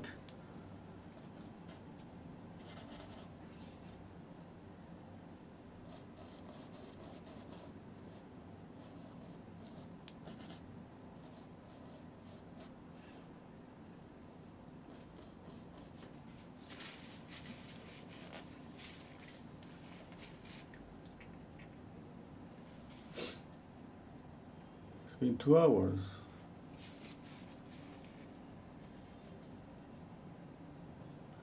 Hello, Debbie. Thank you. Hola, Nieves. Did I say, Lorenzo, you know I don't like green, but now with the red, I think this makes the green more likable. Hey, it could be, yeah.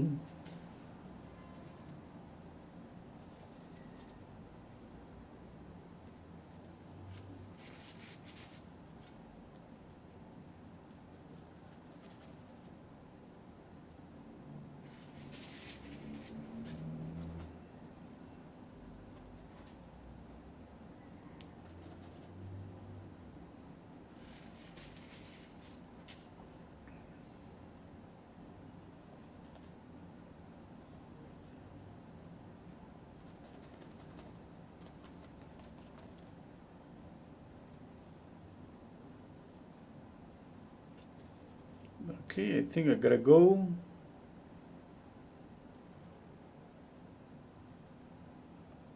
Unless you all want me to stay.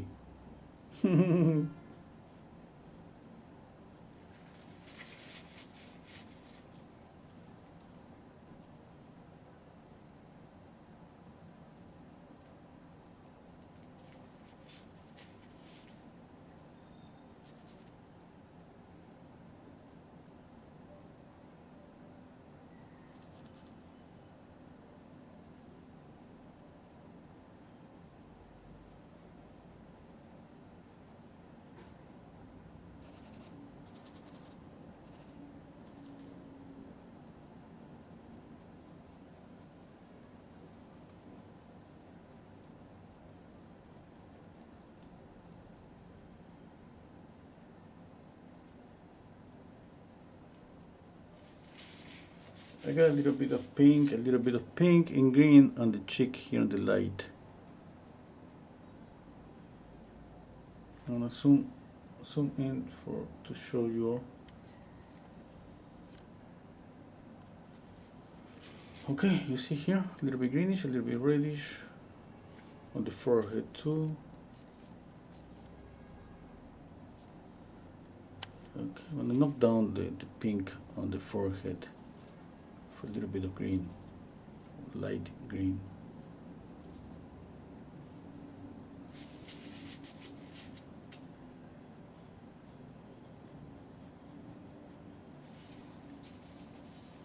Okay, my dear friends, I think it's time to go. Oh my god, I just noticed, maybe I got the chain too long. Could be.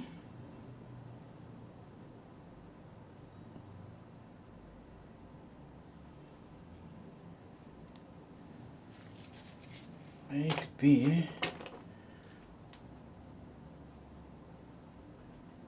A little bit up.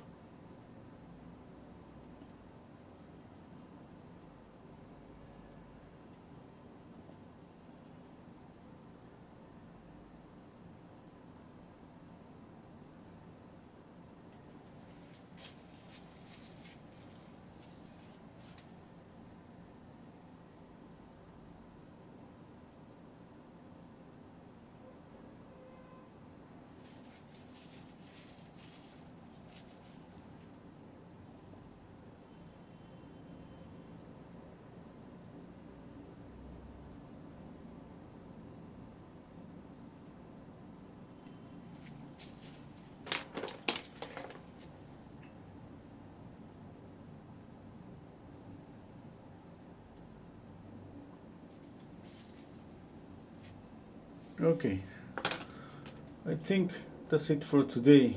Yeah. Hello, Socrates, the cab driver who's in the picture. Hello. Oh no. Sorry. I just found the picture on Pinterest. That's the link on the description box.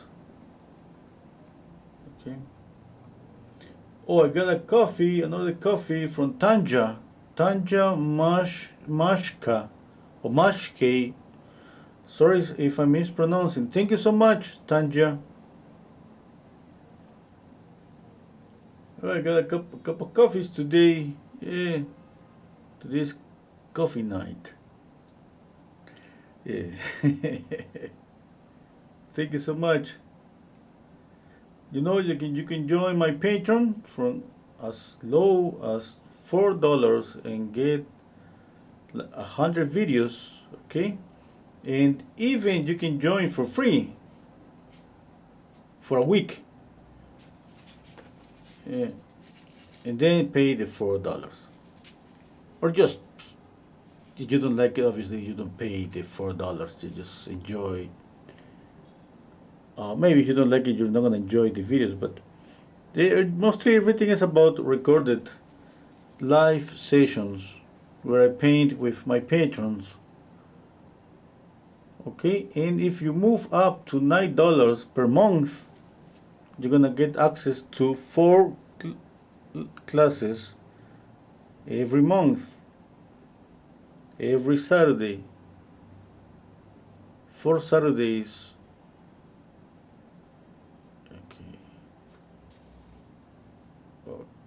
Okay.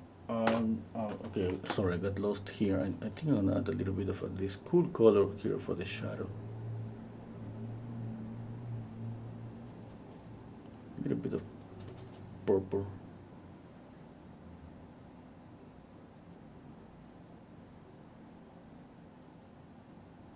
Okay, I was saying about my Patreon.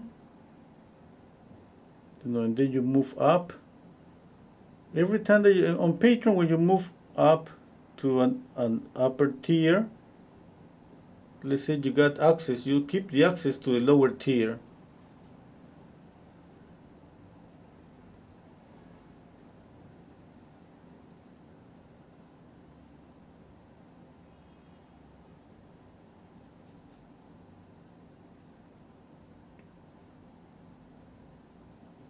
Okay, this is purple.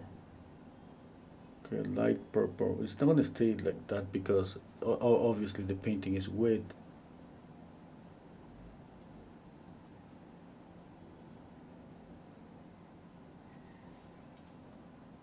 Looks like purple. A little bit, yeah.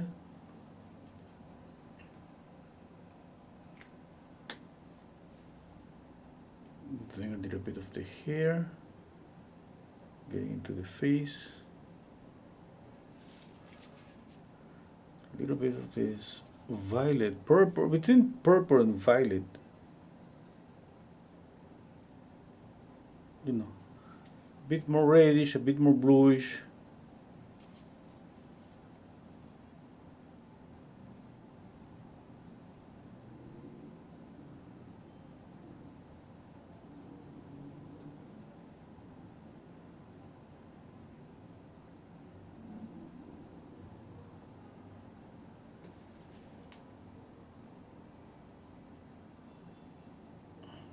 Okay, that's for the likeness, this wrinkle here.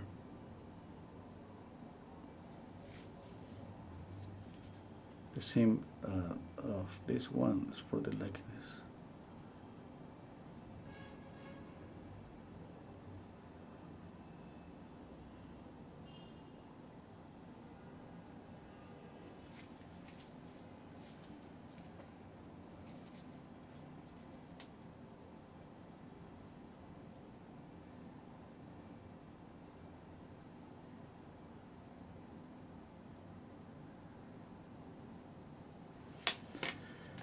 Okay, that's it for today.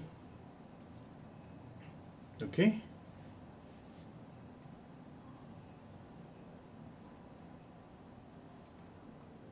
Okay. I got a question on Patreon. It says, if the paint is already dry, how can you get rid of the texture of paint strokes? Well, that what it takes is gonna use a sandpaper and go on top. That's the only way. If you want a smooth out the brush strokes, you gotta do it from the very beginning.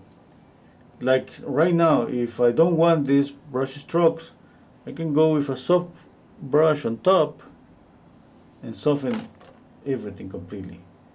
I mean, that's possible, okay?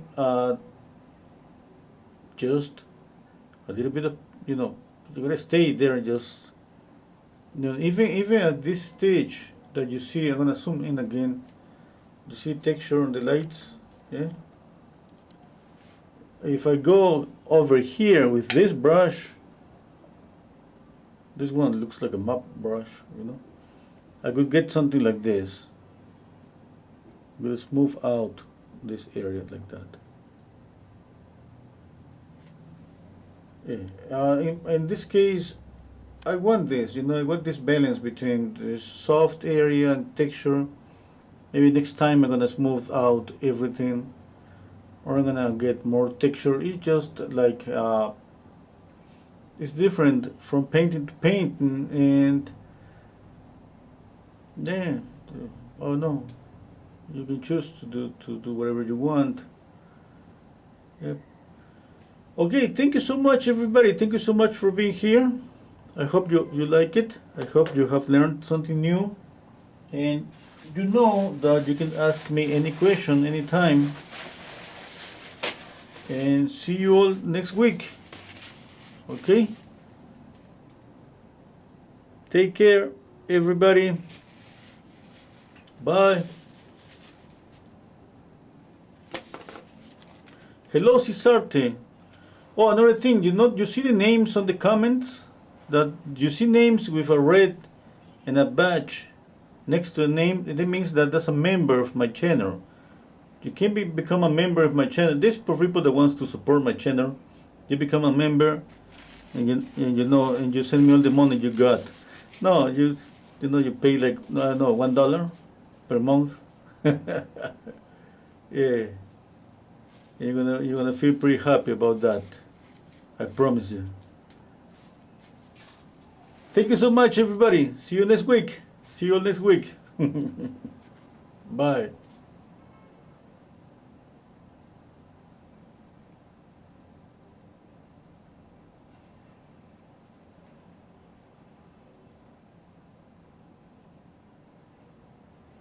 Hey, before you go, don't forget to press the like button. Okay.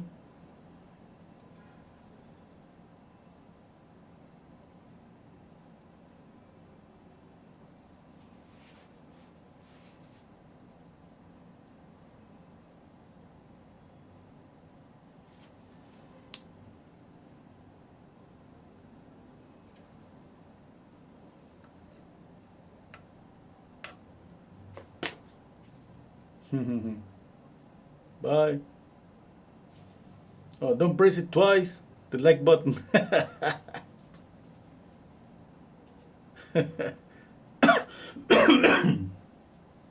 Okay. Bye.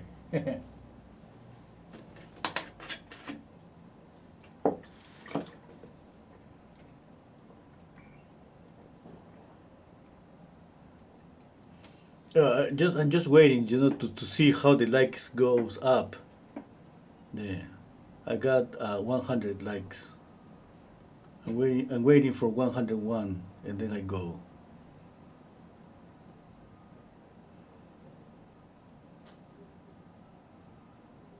Yeah. Oh, 100 go. Yeah.